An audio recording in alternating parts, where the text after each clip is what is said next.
the dress. Even if you're a bit more of a budget bride like I was, the dress is still something that you kind of care about. Now, I know we try to push it down. It's like, oh, it's just the dress. But guys, it's just the dress. So let's talk about 5 ways that you can make your wedding dress a little bit more affordable for your day. Hello, everyone. My name is Grace, and I am the founder and owner of Budget Wedding Stories, where we help couples like you have incredible memories for affordable prices. Now, let's make this wedding dress a little bit more affordable through these 5 options. Number 1. Okay, let's be honest. The actual first tip is a psychological one. I know that you want to go wedding dress shopping. 100% encourage it. Definitely do. But when you walk in that door, those salespeople know lots of tips and tricks on how to get you to push your budget. So be very vocal, be very loud, be very honest, but also be polite while you say it. My budget is X. It hurts to say sometimes. I know I love to go wandering around as well, but at least you're being honest. At least you're actually helping out everyone involved by, instead of getting your heart set on a dress that you can't afford, and then it's like, well, we've wasted all this time getting you in and out of it. Like, are you serious? Come on. So be very honest, be open about your budget, be firm on your number. Do not move, and do not go and look at that beautiful rack with all the extra sparkles and diamonds and the extra tulle. Be firm. Your budget is this. This is what it is. On top of that, be aware of the need for alterations. You should be, in your dress budget, factoring in the fact that you might need to get additional alterations. They may cost a little bit more, unless you're getting something made to order.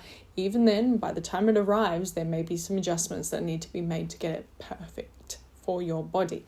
So be aware of that in your budget as well. It would be nice. Ideally, you'd want to go to a professional seamstress, because there's no point in getting alterations if they're not going to look too great. But maybe if you have a very talented friend around, you might be able to enlist some of their services. Also, on top of that, being aware of the fact that if you are having your wedding in the next 6 months, you'll probably need to qualify for accelerated shipping.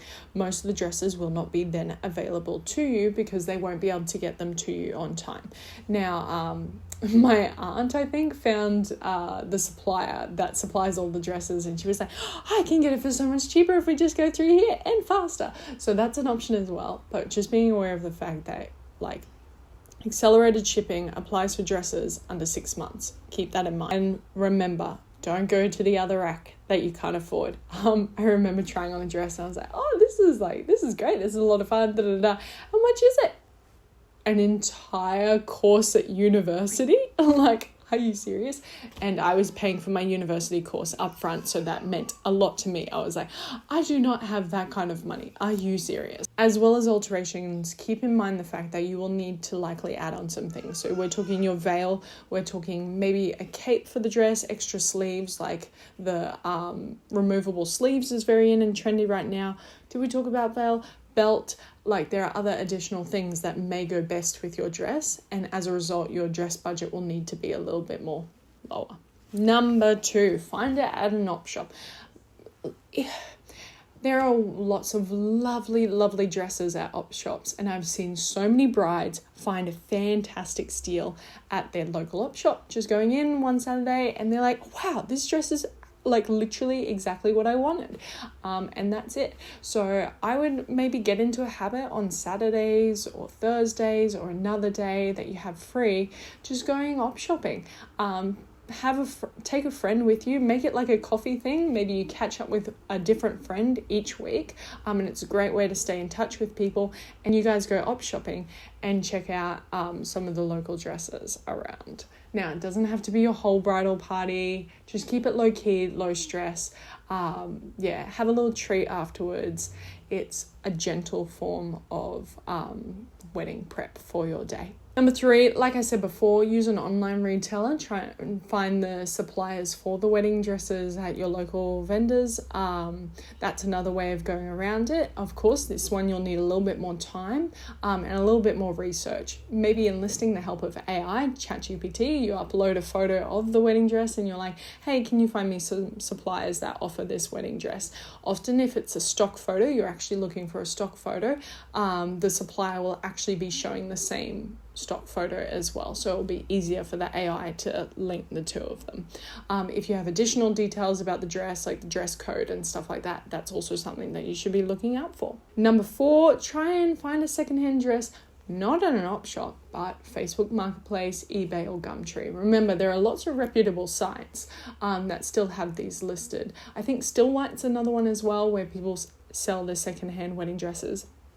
Just be aware of getting an opportunity to try it out in person first, or shipping, stuff like that. Refund policies. You don't want to invest in a gorgeous dress, but then it turn up and you're like, okay then. So just being aware of all those things. Do your research, know your refund policies and return policies. And then ultimately what I did that actually saved me genuinely thousands for my wedding dress. You find the people that work at these bridal stores and you get them to make a wedding dress for you on the side. So what we had done is I got a referral. One of my friends had used a local seamstress tailor guy who was just listing on Facebook Marketplace looking for a little bit of extra work as a side hustle. And he was doing alterations for formal dresses and gowns and stuff like that. But he actually worked at a local bridal store, and where they sold dresses, I'm talking starting at $5,000 and going into those 5 figures of wedding dresses. People would fly in just to try on their wedding dresses. And so I'm like, fantastic, how much is it? And materials I think were $300, and then the labor was like $1,000, and I ended up getting a custom made wedding dress, no alterations needed, for $1,300, which in my mind is a pretty good steal. So that's an option as well. Just go looking around, maybe ask in like local Facebook groups, hey, does anyone have a referral to someone who's just making wedding dresses on the side? And it was so much faster as well, because he got it done in 6 weeks. So then my super speedy wedding was able to be done that much faster. Anyway, that's all for today. That is 5 ways that you can cut down on your dress budget. Did I miss anything? Would love to hear if you have any additional ideas. Leave them below. Let's share around the wisdom, and I'll see you in the next video.